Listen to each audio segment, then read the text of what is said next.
سادات مجلس اجازت چاہتا ہوں اعوذ باللہ من الشیطان اللعین الرجیم بسم اللہ الرحمن الرحیم رب اشرح لی صدری ویسر لی امری وحلل عقدۃ من لسانی یفقهوا قولی افوض امری للہ ان اللہ بصیر بالعباد افوض امری الی اللہ ان اللہ بصیر بالعباد افوض امری الی اللہ ان اللہ بصیر بالعباد لا حول ولا قوة إلا بالله العلي العظيم الحمد لله الذي لا يبلغ مدحته القائلون ولا يحصي نعماءه العادون ولا يؤدي حقه المجتهدون الذي لا يدركه بعد الهمم ولا يناله غوث الفتن الذي ليس لصفته حد محدود ولا نعت موجود ولا وقت معدود ولا أجل ممدود فطر الخلائق بقدرته ونشر الرياح برحمته وبدد بسرور ميدان أرضه الصلاة والسلام على أشرف الأنبياء والمرسلين وعلى أهل بيته الطيبين الطاهرين المعصومين المنتجبين المنتخبين ولعنة الله على أعدائهم من يوم هذا إلى قيام يوم الدين أما بعد بسم الله الرحمن الرحيم قال الرحمن في القرآن ألم تر كيف ضرب الله مثلا كلمة طيبة كشجرة طيبة أصلها ثابت وفرعها في السماء الصلوات اللهم صل على محمد مائک صحیح ہے اس عید کا مجھے تو لگتا ہے مسئلہ پتہ نہیں ہوتا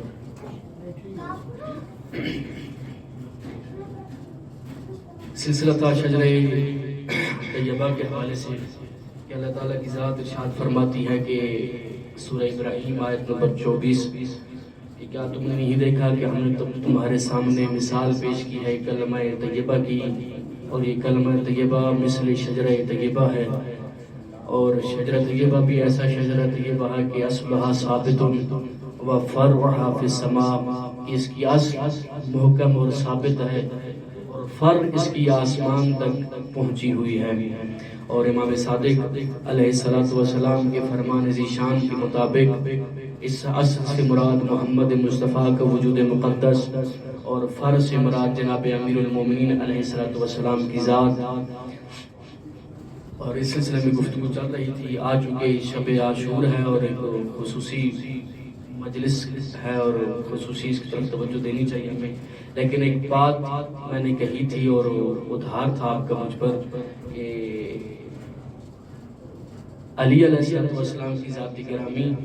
تمام انبیاء سے افضل ہے مخلوق سے تو افضل ہے اس کے بارے میں نے آپ کے سامنے ایک دعا کا جملہ پیش کیا تھا امام موسیٰ کاظم علیہ السلام کی دعا سریع الاجابہ میرے مولا فرماتے ہیں اللہ کی وحدانیت کے بعد اس کو اپنی ذات کی عزت قسم دینے کے بعد فرماتے ہیں کہ میرے اللہ تجھے واسطہ اس مخلوق کا کہ جس کو تو نے تمام مخلوق میں سے انتخاب کیا اور مخلوق میں پھر اس کی مثل کوئی مخلوق نہیں ملتی جس طرح وہ ذات اپنی ذات میں وحدہ لا شریک ہے یہ ہستیاں مخلوق ہونے میں وحدہ لا شریک ہے اور پھر وہاں پہ میں نے ایک جملہ کہا تھا کہ عموماً ہمارے ہاں جو تعرف الاشیاء بازدادہ اس قاعدے کے تحت ائمہ معصومین علیہ السلام کا تعارف کروایا جاتا ہے منبر پر کہ ائمہ علیہ السلام کو بتایا جاتا ہے اور ان کے مقابلے میں کچھ شخصیات ہیں ان کو لے کے آیا جاتا ہے اور پھر کہا جاتا ہے کہ یہ اور یہ تو کہنے کا مطلب یہ ہے کہ جب اس طرح کی صورتحال بنتی ہے چونکہ یہ ہستیاں افضل ہیں باقی ہر چیز مفضول ہے یہ اعلیٰ ہے باقی سب ادنا ہے اور جب اعلیٰ کا ادنا کے ساتھ تقابل کیا جائے تو اس اعلیٰ کو اس ادنا کی سطح تک لے کے آنا پڑتا ہے پھر آپس میں تقابل کیا جاتا ہے جب ادنا کو ادنا کے مقابلے میں جب اس اعلیٰ کو ادنا کے مقابلے میں لے آتے ہیں تو اس اعلیٰ کے جو عالی فضائل اور مناقب ہیں پھر وہ چھپ جاتے ہیں توجہ ہے آپ معززین کی کہ وہ اس کے جو فضائل ہیں، حقیقی فضائل ہیں، وہ چھپ جاتے ہیں. چونکہ آپ اس کو تنزل دے کر، اس ہستی کو تنزل دے کر اس ادنا کے مقابلے میں اس کو لے کے آ رہے ہیں اور پھر آپس میں مقایسہ کرانے کی کوشش کر رہے ہیں. تو یہ جو ذات جس کو اللہ نے افضل بنایا تھا، اس کو آپ نے تنزل دے کر مفضول کے مقابلے میں لا کر مفضول بنا کر آپ نے پیش کیا. تو اس کی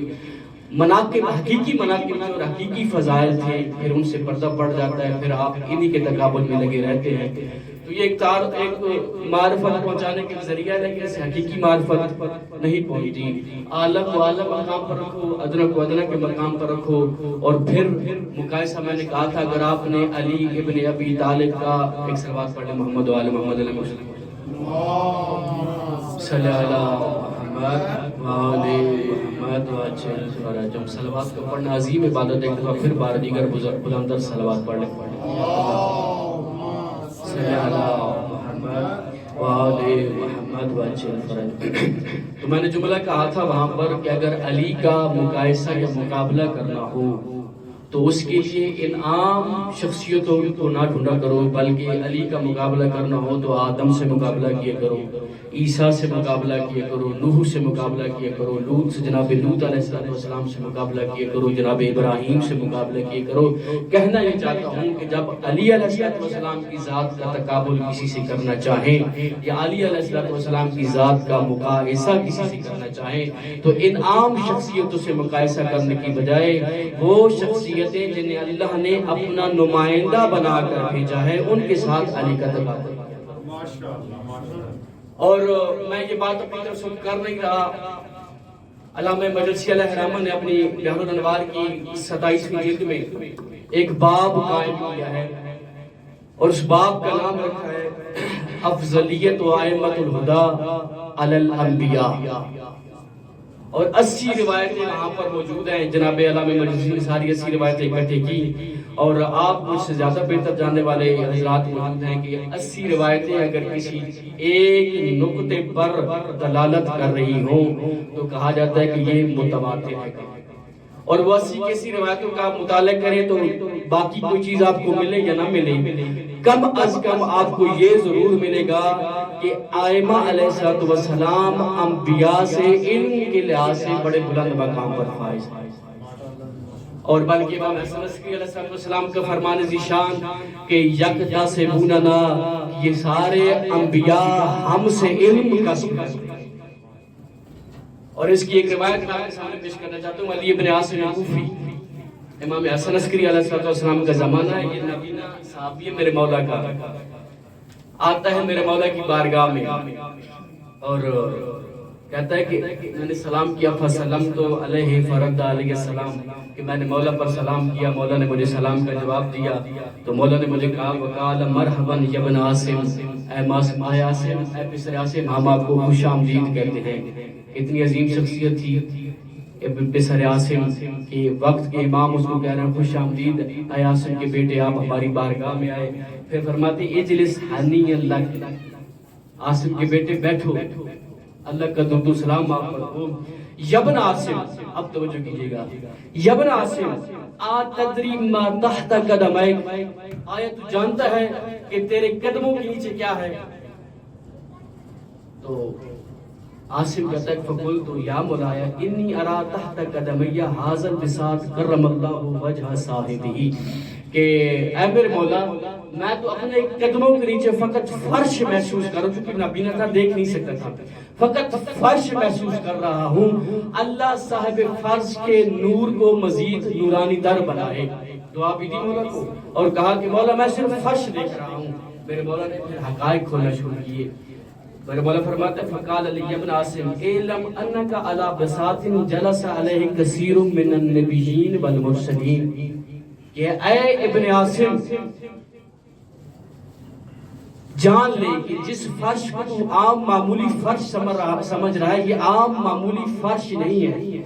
جلس علیہ کثیر من النبیین والمرسلین، یہ وہ فرش ہے کہ جس پر انبیاء آ کر بیٹھتے ہیں، یہ وہ فرش ہے جس پر رسول آ کر. تو عاصم کا تفقل تو یا سیدی لیتنی کنت لا افارق لا افارقک ما دمت فی الدار دنیا، یہ کہتا ہے کہ مولا میرے حق میں دعا کرے کہ میں جب تک اس دنیا میں سانس لوں آپ کی ولایت سے جدا نہ ہوں۔ اور یہ ہماری اور آپ کی سب کی دعا ہونی چاہیے کہ جو ابن عاصم نے دعا کی ہے کہ مولا میرے حق میں دعا کرے کہ میں جب تک اس دنیا میں سانس لیتا رہوں، جب تک اس دنیا میں رہوں، آپ کی ولایت سے جدا نہ ہوں، آپ سے جدا نہ ہوں، کیونکہ یہ بہت بڑی عظیم نعمت ہے۔ پھر فرماتا ہے، پھر کہتا ہے کہ ثم قلت فی ضمیری، میں نے اپنے آپ سے کہا، فی نفسی، اپنے آپ سے کہا کہ لیتنی کنت ارا ھذا البساط، کاش میری آنکھیں ہوتی تو میں اس فرش کو دیکھ سکتا جس فرش کے بارے میں امام فرما رہے ہیں جلس علیہ کثیر من النبیین والمرسلین۔ تو ابھی میں اپنے آپ سے بات کر رہا تھا، میرے دل میں یہ بات گزری تھی، اور مولا تھے، وقت کی حجت خدا تھے، علم الہی کے مالک تھے۔ جب دیکھا نا کہ میرے دل میں یہ بات گزری تو مولا نے کہا کہ ادن منی، اے عاصم کے بیٹے میرے قریب آؤ۔ کہتا ہے میں اٹھ کے گیا مولا کے پاس، فدنوت منہ، میں اٹھ کے گیا میں اپنے مولا کے پاس، فمسح یدہ علی وجہی فصرت بصیرا باذن اللہ، کہ میرے مولا نے اپنا ید اللہی ہاتھ میرے چہرے پر پھیرا۔ ید اللہی ہاتھ کا پھرنا تھا، اس ہاتھ کی یہ تاثیر تھی کہ میں نابینا سے بینا ہو گیا۔ جناب عیسیٰ کے بارے میں آپ بھی سنتے ہیں کہ وہ اپنے ہاتھ سے مریضوں کو شفا دیتے تھے، یہ تو فخر عیسیٰ ہے۔ اور پھر ایک جملہ کہہ دوں، جو عیسیٰ کا ذکر ہو گیا تو عیسیٰ جس کے پیچھے نماز پڑھیں گی ہمارے وقت کے امام، یہ تو ید اللہی ہاتھ ہے جنہوں نے ظاہری بیماری کو دور کیا۔ نابینا تھا عاصم کا بیٹا، میرے مولا نے ظاہری بصارت دے دی، اور جب وہ حجت خدا آئے گی اللہ کے حکم سے، وضع یدہ علی رؤوس العباد، جب وہ آئے گا اپنا ید اللہی ہاتھ لوگوں کے سروں پر رکھے گا، لوگوں کی عقلیں کامل ہو جائیں گی۔ عیسیٰ کا ہاتھ اور تھا جو جسموں کے بدن کے مرضوں کا علاج کرتا تھا، جو روحانی مرضوں کا علاج کرے اسے امام زمانہ کا ہاتھ کہتے ہیں۔ کہتے ہیں کہ میں اللہ کے حکم سے بصیرت والا ہو گیا، بصارت میرے پاس آ گئی۔ پھر میں نے کیا کیا؟ پھر مولا فرماتے ہیں کہ ثم قال، مولا نے مجھے کہا کہ اب تمہیں چونکہ میرے ہاتھ سے ملی ہے بصارت، تو میں تمہیں دکھاتا ہوں کہاں آدم بیٹھے تھے، کہاں عیسیٰ بیٹھے تھے، کہاں نوح بیٹھے تھے، کہاں ابراہیم بیٹھے تھے، کہاں لقمان بیٹھے تھے، کہاں لوط بیٹھے تھے، کہاں فضل ابراہیم بیٹھے تھے، کہاں شیس بیٹھے تھے، کہاں موسیٰ بیٹھے تھے، کہاں عیسیٰ بیٹھے تھے، کہاں عبد المطلب بیٹھے تھے، کہاں عبداللہ بیٹھے تھے، کہاں محمد مصطفیٰ بیٹھے تھے، کہاں علی مرتضیٰ بیٹھے تھے۔ اور روایت کے لفظوں میں سے تقریباً مولا نے 21 یا 22 شخصیتوں کا نام لیا کہ یہ سارے کے سارے وقت کے امام کے پاس آ کر بیٹھتے ہیں۔ اور جناب عبد المطلب کا نام بھی اس میں موجود تھا، اور جناب عبداللہ کا نام بھی اس میں موجود تھا۔ تو مجھے خود حیرت ہوئی کہ یہ انبیاء کی صفوں میں جناب عبد المطلب اور جناب عبداللہ کا نام کیا کر رہا ہے؟ انبیاء کی صفوں میں جناب عبد المطلب اور جناب عبداللہ کا نام کیا کر رہا ہے؟ تو میں نے کہا کہ عقل کی ناخن لیں، کہیں ایسا نہ ہو کہ یہ بھی اپنے وقت میں نبی رہے ہو۔ عبد المطلب اور جناب عبداللہ بھی، اور یہ تو آپ کو پتا ہے کہ اللہ نے ہر قوم کی طرف نبی بھیجے، بعض نبی آشکار ہوتے تھے، بعض چھپی ہوتے تھے۔ شاید اب جناب عبد المطلب اور جناب عبداللہ کی بھی صورتحال اسی طرح ہوئی کہ یہ چھپے نبی ہیں۔ تو ایک یہ میرے ذہن میں ایک بات ہے، آپ علماء بیٹھے ہیں وہ خود مجھے انشاءاللہ رہنمائی کریں گے مجلس اعضاء کے بعد کہ یہ بات صحیح ہے یا پیش کرنا چاہیے یا نہیں کرنا چاہیے۔ تو جناب امام حسن عسکری علیہ السلام نے اپنی اس روایت میں جناب عبد المطلب کا بھی نام لیا، جناب عبداللہ کا بھی نام لیا، اور پھر محمد مصطفیٰ کا نام بھی لیا، علی مرتضیٰ کا نام بھی لیا، کہ یہ سارے آ کر ہمارے سامنے ہم سے علم کا وقت امام کے سامنے۔ پھر کہتا ہے کہ مولا یہ جب اس نے دیکھا نا، مولا نے اس کو آثار دکھائے، فَأَحْوَيْتُ عَلَى الْأَقْدَامِ كُلِّهَا، یہ کہتا ہے میں نے اپنے آپ کو ان قدموں کے اوپر گرا لیا، فقبلتها وقبلت ید الامام ید الامام، کہ میں نے ان ساروں قدموں کو چومتا رہا، پھر ان کو چومنے کے بعد میں نے مولا کے ہاتھ کو چومنا شروع کر دیا، اور پھر میں نے مولا سے کہا، اب توجہ کیجئے کہ یہ روایت کے جو اگلا حصہ ہے، مولا سے کہا انی عاجز عن نصرتکم بیدی، کہ مولا میری عمر زیادہ ہو چکی ہے، میں ہاتھ سے آپ کی مدد نہیں کر سکتا، میری توان سے باہر ہے کہ میں ہاتھ سے آپ کی مدد کروں، وَلَيْسَ أَمْلِكُ غَيْرَ مُوَالَاتِكُمْ وَالْبَرَاءَةِ مِنْ أَعْدَائِكُمْ وَلَعَنَ لَهُمْ فِي خَلَوَاتِي، میرے اختیار میں کچھ بھی نہیں ہے، میری ملکیت میں اس کے علاوہ اور ہے ہی کچھ نہیں کہ میں صرف آپ سے محبت کرتا ہوں اور آپ کے دشمنوں سے بیزاری کرتا ہوں، اور خلوت میں ان پر لعنت کرتا ہوں۔ توجہ کیجئے گا کہ میرے اللہ اور میرے مولا کہ میرے اختیار میں کچھ بھی نہیں ہے، میں ہاتھ سے آپ کی مدد نہیں کر سکتا، صرف یہ میرے ہاتھ میں ہے کہ میں آپ سے محبت کرتا ہوں، آپ کے دشمن سے بیزاری کرتا ہوں، اور خلوت جب بھی مجھے موقع میسر ہو تو میں آپ کے دشمن پر لعنت کرتا ہوں۔ تو میرے مولا نے فرمایا کہ میں نے اپنی جد سے سنا ہے، اپنا فرمانی کا پیش کر رہے ہیں، میں نے مولا فرماتے ہیں میں نے رسول اللہ سے سنا ہے، کیا سنا ہے؟ قال من ضعف علی نصرتنا اہل البیت، کہ جو شخص بھی ہم اہل بیت کی نصرت نہ کر سکتا ہو، وَلَعَنَ فِي خَلَوَاتِهِ أَعْدَاءَنَا، اور خلوت میں بیٹھ کر ہم اہل بیت کے دشمنوں پر لعنت بھیجتا ہو، بلغ اللہ صوتہ الی جمیع الملائکۃ، اللہ اس کی آواز میں یہ قدرت پیدا کر دیتا ہے کہ اس کی آواز تمام ملائکہ تک پہنچتی ہے، اور وہ ملائکہ کیا کرتے ہیں پھر؟ استغفروا لہ، اس بندے کے لیے جو خلوت میں بیٹھ کر اہل بیت کی دشمن پر لعنت کرتا ہے، وہ سارے کے سارے ملائکہ اس بندے کے لیے استغفار کرنے لگ جاتے ہیں۔ اگر کوئی پوچھنے کہ لعنت کا فلسفہ کیا ہے، یہ لعنت کرنی چاہیے یا نہیں چاہیے، آج کل تو ہمارے ممبر سے بھی فضائل بیان ہونے لگے ان لوگوں کے جن کی فضیلت ہے بھی نہیں۔ اس ممبر کا ایک اور ظلم یہ ہو رہا ہے آج کے دور میں کہ اس ممبر سے اس دور میں پتہ نہیں کس نام کے تحت فضائل اہل بیت کے دشمنوں کے بیان ہونا شروع ہو گئے۔ عجیب ظلم ہو رہا ہے یہ ممبر کے ساتھ۔ میرے مولا فرماتے ہیں کہ جو ہماری نصرت نہ کر سکتا ہو ہاتھ سے، فقط خلوت میں ہم اہل بیت کے دشمن پر لعنت کرتا رہے، اللہ اس کی آواز میں یہ قدرت پیدا کر دیتا ہے کہ اس کی آواز ملائکہ تک پہنچتی ہے، ملائکہ اس بندے کے لیے استغفار طلب کر دیتے ہیں۔ اور یہ آپ کا عقیدہ مجھ سے بھی زیادہ مضبوط ہوگا کہ فرشتے ہیں نوری مخلوق، معصوم مخلوق، ہماری دعا کسی کے حق میں قبول ہو نہ ہو، ان فرشتوں کی دعا کسی اس بندے کے حق میں ضرور قبول ہوتی ہے۔ اور میرے مولا حسن بصری علیہ السلام نے اس پہ مہر بھی لگا دی۔ میرے مولا فرماتے ہیں کہ جب یہ فرشتے اس کے حق میں استغفار کرتے ہیں اور اس کے بندے کے درجات متعالی درجات کے لیے دعا کرتے ہیں، تو فَإِذَا النِّدَاءُ مِن قِبَلِ اللَّهِ تَعَالَى، اللہ تعالیٰ کی طرف سے ایک ندا آتی ہے، یقول یا ملائکتی، میرے مولا فرماتے ہیں کہ اے فرشتو، انی قد اجبت دعاءکم، میں نے اس بندے کے حق میں تمہاری دعا کو قبول کر لیا۔ اور اب صرف یہاں تک بات نہیں، میرے مولا فرماتے ہیں تم فرشتوں نے دعا کی تھی اس شخص کے لیے کہ اس کی درجات متعالی ہو جائیں، میرے اللہ مولا فرماتے ہیں وَجَعَلْتُهُ مِنَ الْمُصْطَفِينَ الْأَخْيَارِ، میں قیامت کے دن اس کو اپنے گنے چنے بندوں میں سے اٹھاؤں گا۔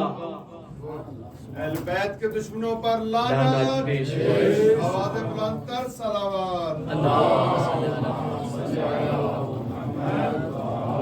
اگر سلوات کا یہ اندازہ تو مجھے لگتا ہے کہ آپ تھک گئے، میں بس کرنا چاہتا ہوں، سلوات پڑھے تاکہ مجھے پتہ چلے کہ آپ تھکی ہوئی نہیں۔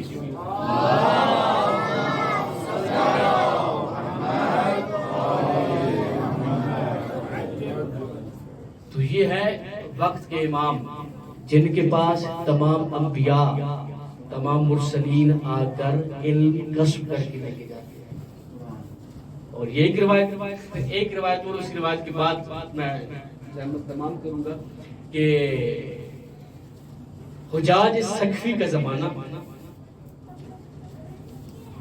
اور حجاج کے بارے میں آپ جانتے ہوں گے کہ یہ ظالم ترین شخص تھا، اس کا دن نہیں گزرتا تھا مگر ہر دن یہ کسی محب اہل بیت کی، کسی محب علی کا خون بہاتا تھا۔ اس نے ایک دن کہا کہ میرے سامنے لے کر آؤ حرہ کو، جناب حرہ بنت حلیمہ سعدیہ، یہ جناب حلیمہ سعدیہ جن کی کسی آپ پڑھتے ہیں، جن کی فضائل آپ پڑھتے ہیں جناب رسول خدا کے بارے میں، ان کی بیٹی ہے۔ حرہ کو لایا جاتا ہے اس کے دربار میں، حجاج کے دربار میں، اور حجاج وقت کا ظالم ترین شخص، سفاک ترین شخص۔ اب ہوتا تو یہ ہے کہ یہ خاتون ڈر جاتی، لیکن یہ خاتون ڈری نہیں۔ ولائے علی بن ابی طالب ایسی ایک چیز ہے انسان کے اندر کہ بوڑھا ہو انسان تو جوان لگتا ہے، خاتون ہو تو خود کو مرد دکھائی دیتی ہے۔ اور اس نے نا جب حجاج نے بلایا اس کو تو کہا اس سے کہ وَقَدْ قِيلَ لِي عَنْكِ، مجھے تمہارے بارے میں یہ بتایا گیا ہے اِنَّكِ تُفَضِّلِينَ عَلِيًّا عَلَى الْأَصْحَابِ۔ اب اصحاب میں کہہ رہا ہوں، وہاں پر کچھ اور الفاظ ہیں، جو روایت میں کچھ اور الفاظ ہیں، کہ مجھے یہ پتہ چلا ہے تمہارے بارے میں کہ تم علی کو اصحاب پر فضیلت دیتی، اصحاب پر فضیلت دیتی۔ یہ وہ پہلا طریقہ بھی میں نے آپ کو بتایا۔ اس نے کہا قالت لقد كذب الذي قال اني افضله على هؤلاء خاصا، اس نے کہا کہ تک یہ خبر جھوٹی پہنچی ہے کہ میں صرف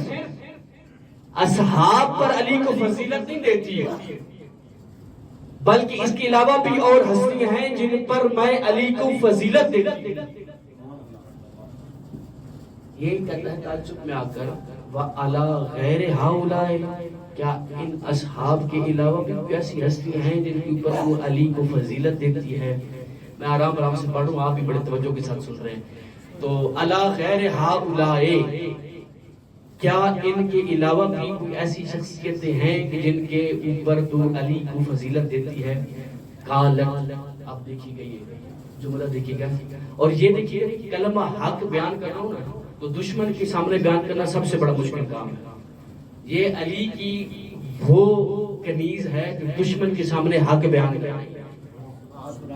اور آنکھوں میں آنکھیں ڈال کر بیان کر رہی ہے۔ ہم جیسے شاید ہوتے تو ڈر جاتے، مسئلہ سے نکل آتی کہ ہماری جان کو خطرہ تھا تو ہم نے یہ بات نہیں کی، تقیتاً ہم نے یہ بات نہیں کی، مصلحتاً ہم نے یہ بات نہیں کی، لیکن یہ ایسی کنیز ہے میرے مولا کی اور اس عظمت کی مالک کنیز ہے کہ ڈری نہیں، مصلحت کو اختیار نہیں کیا، تقیتاً کوئی کام چھپایا نہیں۔ اس نے کہا کہ جس نے تجھے خبر دیا نا کہ میں فقط اصحاب پر فضیلت دیتا ہوں، اس نے جھوٹ بولا ہے تجھ سے۔ میں تو علی کو اصحاب پر فقط فضیلت نہیں دیتی، افضلہ علی آدم و نوح و لوط و ابراہیم و موسیٰ و داؤد و سلیمان و عیسیٰ بن مریم، کہ میں تو علی کو فضیلت دیتی ہوں آدم پر بھی، نوح پر بھی، لوط پر بھی، ابراہیم پر بھی، داؤد پر بھی، سلمان پر بھی، عیسیٰ ابن مریم پر بھی میں علی کو فضیلت دیتی ہوں۔ جب اس نے یہ جملے سنے، اب یہ تو پہلے غصے میں تھا کہ ہمارے ان سے علی کو فضیلت دیتی ہے، اور اب تو اس نے ایک اور بات یہ کر دی کہ یہ علی کو بڑے بڑے انبیاء سے فضیلت دیتی ہے، بڑا سمجھتی ہے۔ اس نے کہا فقال لها، یا ویلکے، جو ان کی عادت ہے گالیاں دینا، اللہ تجھ پہ لعنت کرے، خدا تجھ پہ لعنت کرے، اقول لکے انك تفضلينه على الصحابة وتزيدين عليهم سبعة من الانبیاء من اول العزم من الرسل، کہ مجھے تو فقط یہ خبر ملی تھی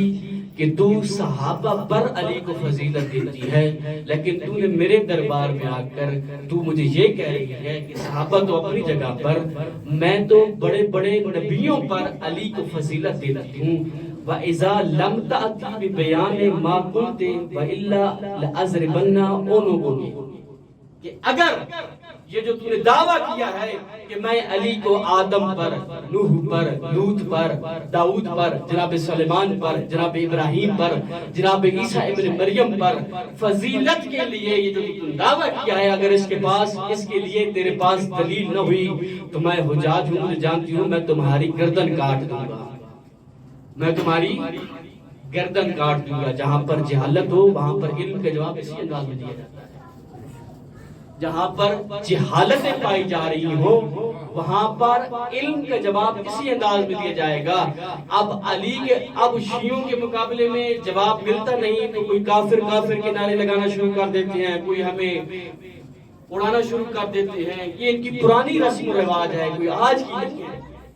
یہ بی بی کو یہ کہہ رہے ہیں کہ اگر تم اس کے اوپر دلیل نہ دی، بھئی ہم سے پوچھنا ہم ماتم کیوں کرتے ہیں، ہم سے پوچھ رہا ہم علی علیہ السلام کو کس انداز میں مانتے ہیں، دلیلیں ہمارے پاس ہیں، آؤ ہمارے پاس بیٹھو، ہم سے پوچھو، خود ہی دلیلیں گھڑ کر ہم پر کفر کے فتوے لگانے والوں پوچھو، آؤ ہم سے، ہم بتائیں تمہیں کہ ماتم کیوں کرتے ہیں، حسین پر کیوں روتے ہیں، کیوں گلی بازاروں میں حسین حسین کرتے ہیں۔ اسی حسین نے تو دین کو بچایا ہے، یہ حسین ہی تو تھے کہ آج دین تم تک پہنچا ہے، وگرنہ تمہارے آباء و اجداد کو اس دین کو مٹانے والے تھے۔ تو یہ کہتا ہے تیرے پاس اس کے لیے کوئی دلیل نہ ہوئی تو میرا آخری حربہ یہی ہے کہ میں تمہاری گردن کاٹ دوں۔ تو اس نے کہا کہ یہ جو بات میں نے کی ہے نا کہ میں علی کو ان ہستیوں پر فضیلت دیتی ہوں، فرماتی ہے ما انا فضلتہ علی ہؤلاء الانبیاء بل اللہ عز وجل فضلہ فی القرآن، کہ میں ان کو اپنی طرف سے فضیلت نہیں دے رہی بلکہ اللہ نے خود قرآن میں علی کو ان تمام پر فضیلت دی۔ اب آپ مزاج بنائیں تھوڑا سا میرے ساتھ، تو میں آپ کو سناؤں ایک صلوات پڑھے محمد و آل محمد۔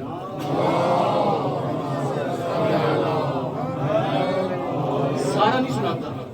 سارا نہیں سناتا، بہت لمبی روایت ہے، صرف چند باقی آپ خود محققین بیٹھے جا کر دیکھیے گا، حرہ ابن بنت حلیمہ سعدیہ مناظرہ چیک کیجیے گا، وہاں پر یہ ساری چیزیں موجود مل جائیں گی آپ کو نیٹ پر۔ تو یہ کہتا ہے کہ آدم سے کس طرح تو فضیلت دیتی ہے علی علیہ السلام کو، تو یہ بی بی کہتی ہے کہ قرآن میں حضرت آدم کے بارے میں یہ ملتا ہے وَعَصَىٰ آدَمُ رَبَّهُ فَغَوَىٰ، کہ آدم علیہ السلام نے اپنے رب کی نافرمانی کے نتیجے میں اس جزا سے محروم ہو گئے جو اللہ ان کو دینا چاہتا تھا۔ وَعَصَىٰ آدَمُ رَبَّهُ فَغَوَىٰ، لیکن اس علی کے بارے میں اللہ سورہ دہر میں ارشاد فرماتا ہے وَكَانَ سَعْيُكُمْ مَشْكُورًا، اے علی میں تمہاری اس سعی پر، اس کوشش پر تمہارا شکر گزار۔ دوسرا اس نے کہا کہ دلیل تو آپ نے اچھی دی، پھر کہتے ہیں کہ فَبِمَا تُفَضِّلِينَهُ عَلَىٰ نُوحٍ وَلُوطٍ، کہ نوح اور لوط پر تو کیسے علی کو فضیلت دیتی ہے، فرماتی ہے قال اللہ عز وجل فضلہ، میں فضیلت نہیں دیتی، اللہ جل جلالہ اپنی کتاب میں علی کو جناب نوح اور لوط پر فضیلت دے رہے ہیں۔ کس طرح؟ بسم اللہ الرحمن الرحیم، ضرب اللہ مثلا للذین کفروا امرأۃ نوح و امرأۃ لوط کانتا تحت عبدین من عبادنا الصالحین فخانتہما فلم یغنیا عنہما من اللہ شیئا وقیل ادخلا النار مع الداخلین۔ میرے اللہ تبارک و تعالی قرآن مجید میں ارشاد فرماتے ہیں ان لوگوں سے جن لوگوں نے کفر اختیار کیا ہوا تھا، کیا تمہارے سامنے میں نے مثال پیش نہیں کی نوح کی بیوی کی اور لوط کی بیوی کی، اور یہ سنیے گا کانتا تحت عبدین من عبادنا الصالحین، یہ دونوں بیویاں، یہ دونوں عورتیں میرے صالحین بندوں میں سے دو بندوں کے تحت زندگی کر رہی تھیں، فخانتہما، ان دونوں نے میرے ان دو بندوں کے ساتھ خیانت کی، فلم یغنیا عنہما من اللہ شیئا، تو یہ جو میرے ان دو بندوں کے ساتھ رہتی رہی ہیں، یہ رہنا ان کو کسی قسم کا کوئی فائدہ نہیں دے گا۔ بہت بڑی بات ہے کہ ان دونوں کا ان کے ساتھ رہنا، ان کی معیت میں رہنا، ان کے ساتھ زندگی گزر کرنا، ان کے ساتھ گزر بسر کرنا، میں کچھ کہنا چاہ رہا ہوں اور اشاروں میں کہنا چاہ رہا ہوں، ان کے ساتھ رہنا، ان کے ساتھ زندگی گزر بسر کرنا کوئی فائدہ نہیں دے گا۔ وکیلا، اور ان سے کہا گیا کہ جہنم میں داخل ہونے والوں کے ساتھ جہنم میں داخل ہو جاؤ، لیکن میں فضیلت چونکہ علی والا کی پڑھنا چاہ رہا ہوں، میں کسی اور طرف جانا نہیں چاہ رہا، تو میں وہ جملہ چھوڑ رہا ہوں، جو سمجھنے والے وہ سمجھ گئے ہوں گے کہ یہ بی بی فرماتی ہے کہ علی کے بارے میں کیا ملتا ہے۔ علی کے بارے میں زوجتہ فاطمہ بنت محمد المصطفیٰ التی یرضی اللہ لرضاها ویسخط لسخطها، میں علی کی، میں میرے مولا علی کی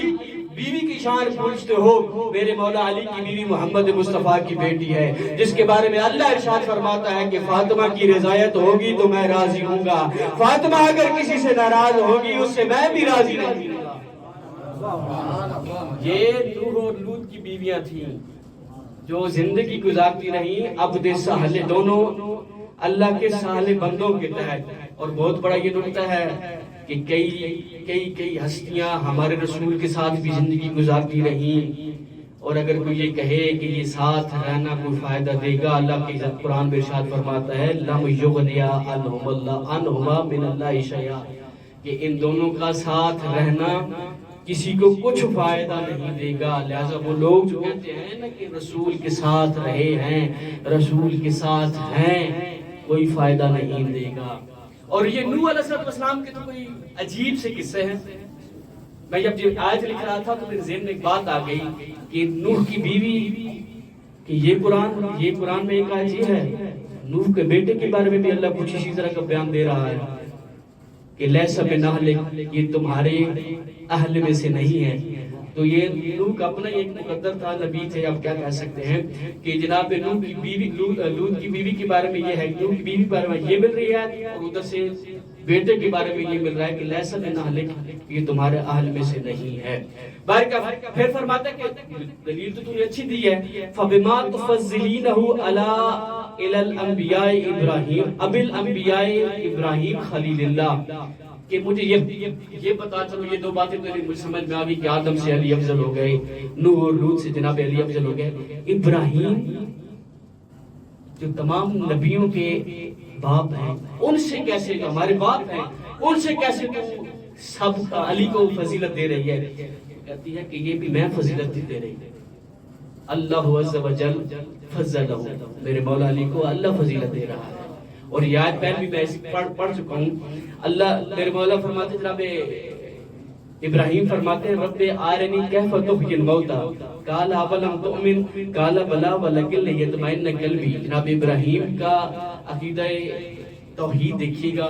جناب ابراہیم جیسا نبی، بت شکل نبی، جنہوں نے اپنی قوم کے سامنے توحید پر دلائل پیش کیے، وہ فرماتے ہیں کہ میرے اللہ مجھے دکھا کیسے تو مردوں کو زندہ کرتا ہے۔ میرے اللہ ارشاد فرماتے ہیں وَلَمْ تُؤْمِنْ، اے ابراہیم اتنی منزلت پر ہونے کے باوجود بھی تجھے یقین نہیں ہے، تجھے مجھ پر ایمان نہیں ہے کہ میں مردوں کو زندہ کرتا ہوں۔ وہ ابراہیم کہتے ہیں مولا مجھے قالوا بلا ہے،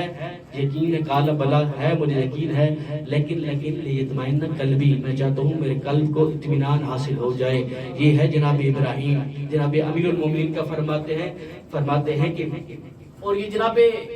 حرہ نے یہ جملہ کہا ہے قال قولا لا يختلف فيه احد من المسلمین، کہ میرے مولا امیر نے یہ جملہ جو کہا ہے نا، مسلمانوں میں سے کوئی ایک بھی اس سے اختلاف نہیں رکھتا۔ کیا جملہ کہا میرے مولا نے؟ لو کشف علی الغطاء مزددت یقینا، اگر کائنات کے سارے پردے بھی علی کے سامنے سے ہٹا دیے جائیں، علی کے یقین میں ذرا برابر اضافہ نہیں ہوگا۔ علی توحید کی معرفت توحید میں اس کمال پر پہنچے ہوئے ہیں کہ اگر سارے کائنات کے حجابات ہٹا دیے جائیں، سارے کائنات کے پردے ہٹا دیے جائیں، میرے مولا فرماتے ہیں میں علی کے یقین میں رتی برابر بھی اضافہ نہیں ہوگا۔ اور پھر اس جملے کے بارے میں کہتی ہیں کہ فَهَذِهِ كَلِمَةٌ مَا قَالَهَا أَحَدٌ قَبْلَهُ وَلَا بَعْدَهُ، یہ فقط اور فقط ایسا جملہ ہے جو میرے مولا امیر المومنین نے کہا ہے، نہ اس سے پہلے کسی نبی نے کہا، نہ میرے مولا کے بعد کسی اور شخص نے کہا۔ لو کشف لی الغطاء مزددت یقینا، میں علی کے ایمان میں ذرا برابر بھی اضافہ نہیں ہوگا، علی اس منزل پر فائز تھے۔ یہ کہتا ہے کہ بڑا اچھی تو نے دلیل دی، ہو رہا ابھی یہ بتا فَبِمَا تُفَضِّلِينَهُ عَلَى مُوسَى كَلِيمِ اللَّهِ، کس بات کی وجہ سے تو جناب موسیٰ پر علی کو فضیلت دیتی ہے؟ اس نے کہا کہ میں اپنی طرف سے تو فضیلت دیتی نہیں، اللہ کی ذات نے علی کو فضائل عطا کی ہیں تو میں وہ بیان کر رہی ہوں تیرے سامنے۔ کہتے ہیں کہ جب موسیٰ نکلے تھا مصر سے، جب نکل رہے تھے، حالت کیا تھی جناب موسیٰ کی؟ فَخَرَجَ مِنْهَا خَائِفًا يَتَرَقَّبُ، موسیٰ مصر چھوڑ رہے تھے اسد اللہ بھائی خوف کی حالت میں، اور میرے مولا علی بات علی الفراش رسول صلی اللہ علیہ وآلہ وسلم یقیا بنفسہ، کہ بستر رسول پر سوئے، یقین تھا کہ یہ بستر عام بستر نہیں ہے، موت والا بستر ہے، لیکن اس بستر پر یقین کے ساتھ سوئے، اور یقین کے ساتھ سونے کے بعد اللہ تبارک و تعالی نے ان کی شان میں یہ آیت نازل کر دی وَمِنَ النَّاسِ مَن يَشْرِي نَفْسَهُ ابْتِغَاءَ مَرْضَاتِ اللَّهِ، لوگوں میں سے کچھ ایسی ہستیاں ہیں، کچھ ایسی شخصیتیں ہیں جو اپنی جانیں بیچ کر مرضات الہی خرید رہی تھی۔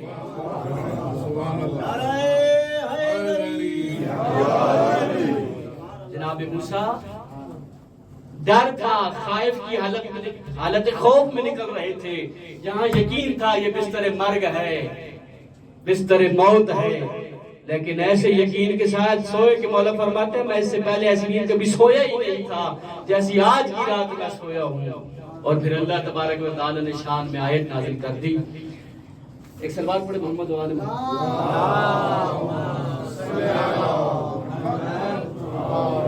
جناب داؤد اور سلیمان تھوڑا سا لمبا قصہ ہے، میں اس کو چھوڑتا ہوں، وہ آپ خود دیکھ لیجیے گا، چونکہ وقت کم ہے اور آج رات گریہ و زاری کی رات ہے، ماتم کی رات ہے۔ آخری ایک جناب عیسیٰ بنت مریم کے بارے میں وہ ایک آپ کے سامنے پیش کرتا ہوں کہ اس نے کہا کہ تو کیسے علی کو جناب عیسیٰ بنت مریم سے فضیلت دیتی ہے؟ اس نے کہا کہ میں فضیلت نہیں دیتی، اللہ تبارک و تعالی فضلہ، اللہ تبارک و تعالی نے علی مولا کو یہ فضیلت عطا کی۔ تو کیا کہ کہتے ہیں کہ جب کہا نا اللہ نے عیسیٰ ابن مریم سے انت قلت للناس اتخذونی و امی الہین من دون اللہ، عیسیٰ کیا تو نے اپنے امت سے کہا تھا کہ مجھے بھی اور میری ماں کو بھی اللہ کے علاوہ الہ قرار دو؟ تو جناب موسیٰ کہتے ہیں کہ جناب عیسیٰ کہتے ہیں قال سبحانک ما یکون لی ان اقول ما لیس لی بحق، کہ نہیں میرے مالک پروردگار تو منزہ ہے، تو خود بہتر جانتا ہے کہ میں تو یہ ایسی بات کر ہی نہیں سکتا مگر کروں گا وہی بات جو حق بات ہوگی۔ وَإِن كُنْتُ قُلْتُهُ فَقَدْ عَلِمْتَهُ، اور اگر میں نے یہ بات کی ہوتی تو تو مجھ سے بہتر جانتا کہ میں نے یہ بات کی ہے۔ تَعْلَمُ مَا فِي نَفْسِي وَلَا أَعْلَمُ مَا فِي نَفْسِكَ، تو بہتر جانتا ہے جو کچھ میرے دل میں گزر رہا ہے، لیکن میں نہیں جانتا کہ تیرے نفس پر کیا گزر رہی ہے۔ إِنَّكَ أَنْتَ عَلَامُ الْغُیُوبِ، تو علام الغیوب ہے۔ ایک سے بات پڑھے محمد وآل محمد کا، اور تھوڑا سا آگے ہوگا۔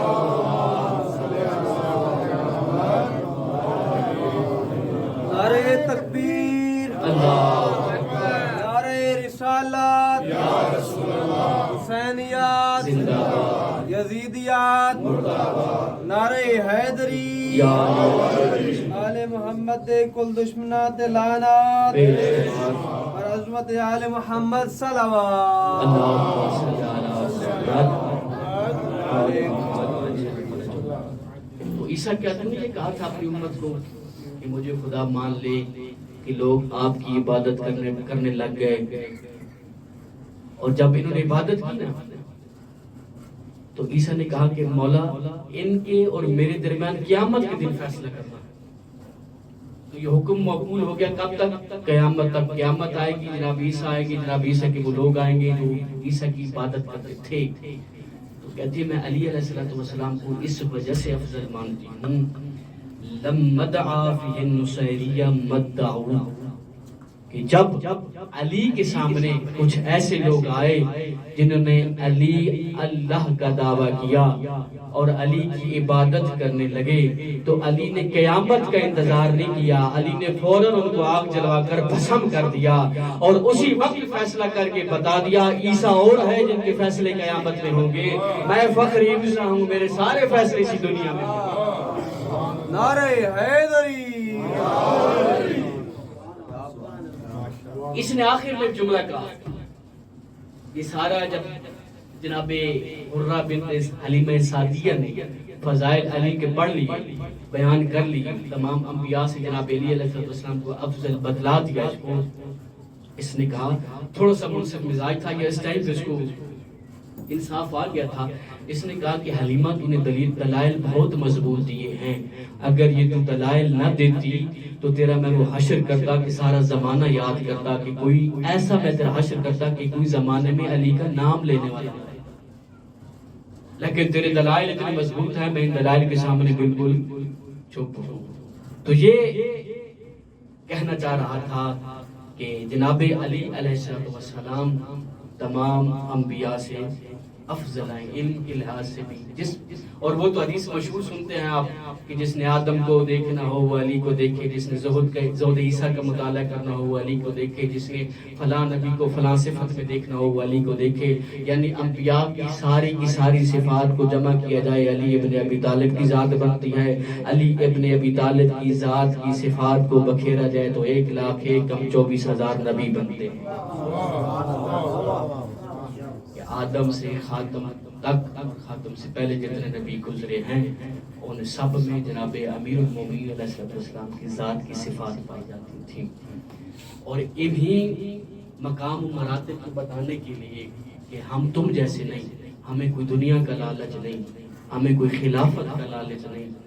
ہم فقط حق چاہتے ہیں اور حکومت الہیہ چاہتے ہیں، اور اللہ کی وہ حکومت چاہتے ہیں جو اللہ حکومت قائم کرنا چاہتا ہے زمین پر، خلافت الہیہ۔ اسی خلافت الہیہ کو لوگوں تک پہنچانے کے لیے اور اپنا مقام بتانے کے لیے حسین کربلا میں آ گئے۔ آج 9 محرم 10 محرم کی رات ہے، مل کر حسین مولا پر گریہ کرتے ہیں، حسین مولا کے بچڑے جناب علی اکبر پر گریہ کرتے ہیں، اور اتنا عظیم یہ کوئی منصب تھا اور اتنا عظیم کوئی یہ مقام تھا دین کہ جس پر حسین نے اپنا اکبر قربان کر دیا۔ یہ معمولی بات نہیں ہے، کائنات میں جتنے باپ بھی ہیں نا سب کو اپنے بیٹوں سے بڑا پیار ہوتا ہے، اور خصوصاً جب بیٹا جوانی کی سرحدیں پار کر رہا ہو تو باپ کا پیار اور بڑھ جاتا ہے۔ کائنات میں نہ کوئی باپ حسین جیسا، نہ کوئی بیٹا جناب علی اکبر جیسا،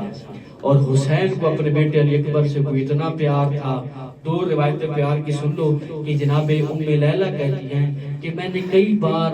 رات کو حسین کو اپنا بستر چھوڑ کر علی اکبر کے سرہانے پر دیکھا، میں دیکھتی رہی کہ جناب حسین علی اکبر کا کبھی سینہ چومتے ہیں،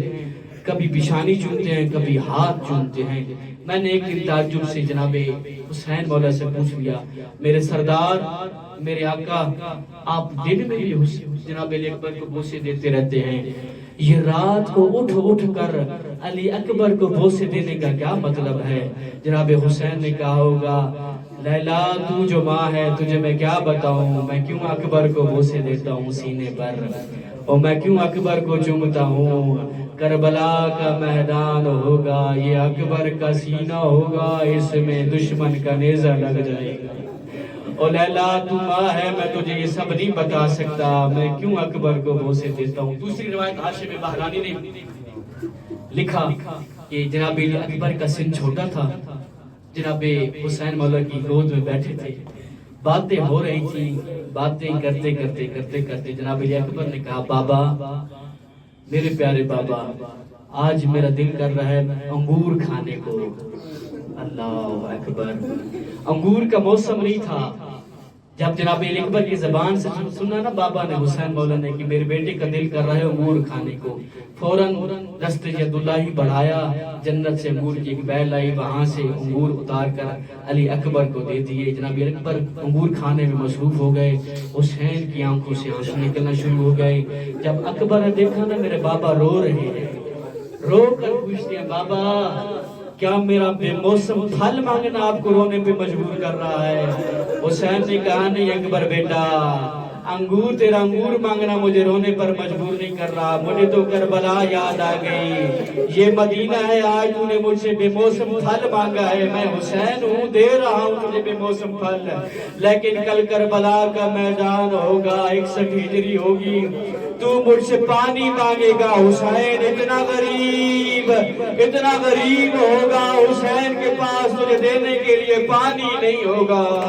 اجرکم اللہ، اجرکم اللہ، ان آوازوں کو بلند کرو یار، چھوڑو آج عزادار بن کر، اکبر کے ماتمی بن کر رو، اس طرح رو جس طرح جناب لیلا چاہتی ہے میرے جوان بیٹے کا ماتم ہو۔ اور یہ وہ واحد شخصیت ہے جس کے ماتم میں کئی بیویاں اپنی قبروں کو چھوڑ کر آ جاتی ہیں۔ جناب لیلا مدینہ سے آ جاتی ہے، شام سے 2 بیویاں آتی ہیں، جناب سکینہ، جناب زینب اکبر کا پرسہ لینے کے لیے آ جاتی ہے، جناب حسین اپنی قبر چھوڑ کر اپنے جوان بیٹے کا پرسہ لینے کے لیے آ جاتے ہیں۔ اور یہ آپ مجھ سے بہتر جانتے ہیں کہ اکبر کا مصائب ہر جگہ نہیں پڑھا جاتا، اکبر کے مصائب مخصوص جگہ پڑھے جاتے ہیں، چونکہ مہدی بارالعلوم کہتے ہیں کہ میں نے ایک دن جناب حسین مولا کے حرم میں اکبر کے مصائب پڑھے۔ جب میں مصائب پڑھ کر گیا گھر، رات سویا تو رات جناب فاطمہ زہرا آ کے مجھے خواب میں کہتی ہے مہدی بارالعلوم اکبر کے مصائب نہ پڑھا کر، تو نے اکبر کے مصائب پڑھے ہیں، میرا حسین تب سے قبر میں بے چین ہے۔ حسین کو اکبر کے مصائب سن کر چین نہیں آتا۔ اجرکم اللہ، آئے ہیں یہ جوان، اب یہ تصور کرو کہ جوان بیٹا باپ سے موت کی اجازت مانگے، وہ بھی حسین جیسے باپ سے، حسین پہ کیا گزری ہوگی۔ آئے ہیں جناب شہزادہ علی اکبر بابا کی بارگاہ میں، بابا مجھے جنگ کی اجازت دیں۔ بابا نے زبان سے لفظ نہیں بولے، نظرن آئیسا، حسین مولا نے ایک مایوسانہ نگاہ اکبر کی طرف ڈالی، جملہ بدلو جس طرح باغبان حسرت بھری نگاہ اپنے باغ میں ڈالتا ہے، آخری نگاہ حسین نے جناب علی اکبر کو اس انداز میں دیکھا، اکبر سمجھ گئے بابا نے مجھے اجازت دے دی۔ مولا نے کہا کہ جانے سے پہلے ماں اور پھوپھیوں سے اور بھائی سے وداع کر کے آؤ۔ اب 2 وداع بڑے مشکل ہیں کربلا میں، ایک علی اکبر کا وداع، دوسرا حسین مولا کا وداع، بڑے ہی سخت ہیں یہ وداع۔ جناب علی اکبر آتے ہیں نا جب خیام میں، ہر طرف سے بیویاں اکٹھی ہو جاتی ہیں، کہیں سے جناب زینب، کہیں سے جناب ام کلثوم، کہیں سے جناب رقیہ، کہیں سے جناب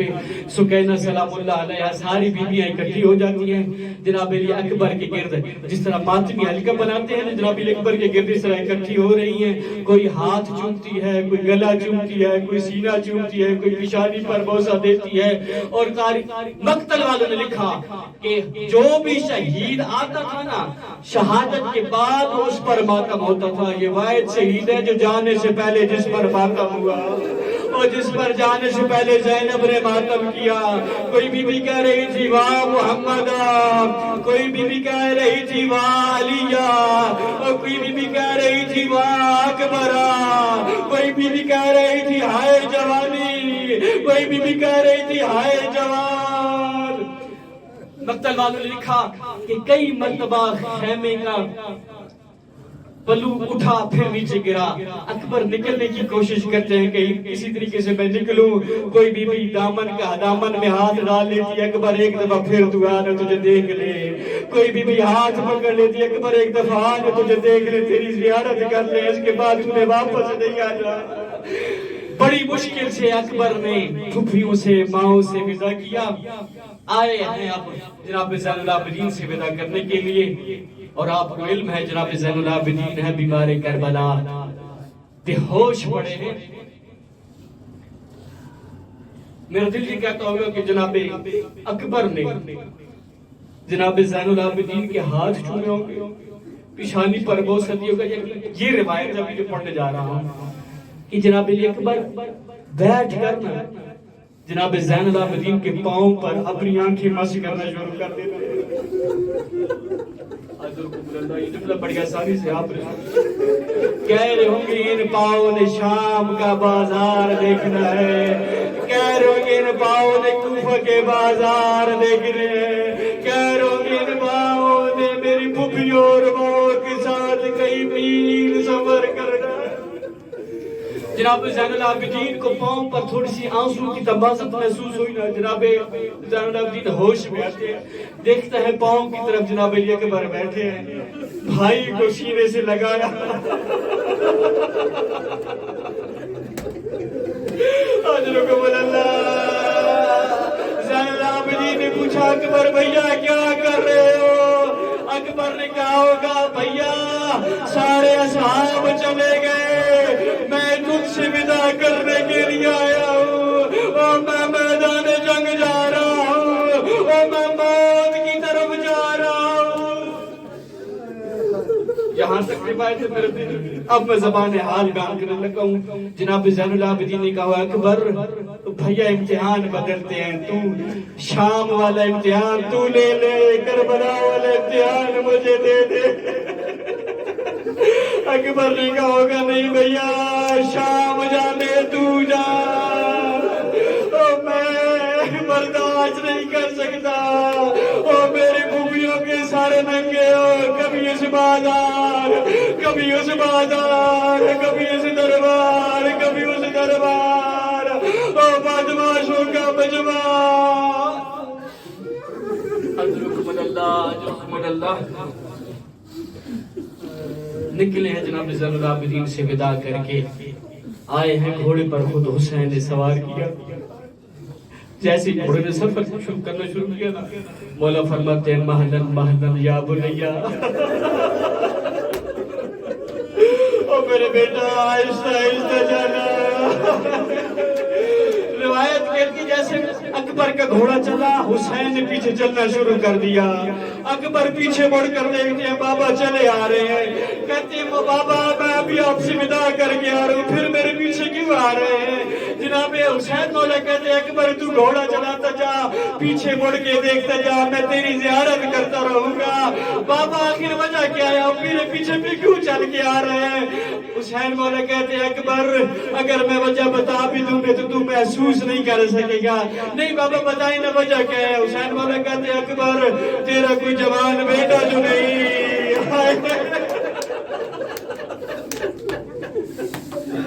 اور تیرا جوان بیٹا ہوتا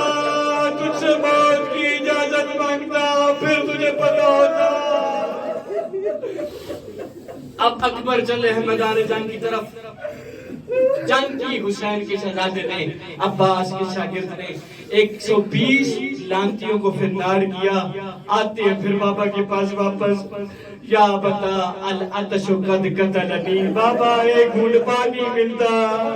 میں ان شامیوں کو بتاتا، میں ان کوفیوں کو بتاتا یہ کیسے تم سے جنگ کرنے کے لیے آئے ہیں، بابا پیاس مجھے کھائے جا رہی ہے۔ یہاں پر حسین مولا نے کہا کہ بیٹا اپنی زبان مجھے دے، میری زبان میرا کہ میرے منہ۔ جیسے ہی علی اکبر نے اپنی زبان بابا کے منہ میں رکھی نا، تڑپ کر پیچھے ہٹے، بابا آپ کی زبان تو مجھے بھی زیادہ مشکل۔ جناب حسین کو نے ایک انگوٹھی دی، کہا کہ اس کو منہ میں رکھو اور ان قریب تجھے بابا سیراب کرے گے، ساکی کو سے تجھے سیراب کرے گے۔ اب شہزادہ دوبارہ آتے ہیں میدان جنگ میں، جنگ کرنا شروع کر دیتے ہیں۔ حسین ابن امیر لانتی یہ کہتا میں چاہتا تھا کہ اس جوان کو میں شہید کروں، میں قتل کروں،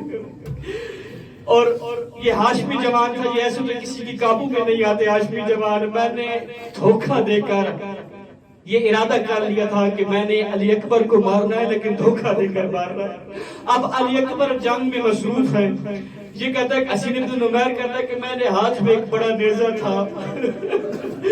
علی اکبر جنگ میں مصروف تھے۔ اچانک میں نے علی اکبر کو مخاطب کر کے کہا علی اکبر تو بڑی خوبصورت جنگ کر رہا ہے، لیکن تیری پھوپھیاں خیمے سے باہر آ گئی ہیں، اور میں تیری پھوپھیوں کو دیکھ رہا ہوں. جب حسین ابن عمیر نے یہ کہا علی اکبر ایک لمحے کے لیے رکے اور پیچھے مڑ کر دیکھا. اس نے نیزہ پر زور سے اکبر کے سینے میں گاڑ دیا. اکبر کے سینے میں نیزے کا لگنا تھا. اس سے ایک ملعون نے گرز کا وار کیا. اکبر زین پر نہ سنبھلے آئے, زین پر گر گئے اور جناب اکبر کے بازو گھوڑے میں آویزا ہو گئے. اب سر پر گرز لگ چکا تھا جناب اکبر کے, تازہ خون بہ رہا تھا. یہ خون بہتا بہتا گھوڑے کی آنکھوں میں گیا. جب گھوڑے کی آنکھوں میں یہ خون گیا نا, فَحَمَلَ الْجَوَادُ إِلَى مُخَيِّمِ الْأَعْدَاءِ, گھوڑا اپنا راستہ بھول گیا. بجائے عشق کی خیمہ گاہ حسینی کی طرف جاتا, یہ دشمنوں کے خیموں کی طرف چلا گیا. فَقَطَعُوهُ بِسُيُوفٍ نِرْبَا, اب جس کے ہاتھ میں تلوار تھی اس نے اکبر کے بدر ناظرین پر تلوار سوار کیا, اور جس کے ہاتھ میں نیزہ تھا اس نے نیزہ مارا, اور جس کے ہاتھ میں تیر تھا اس نے تیر مارے.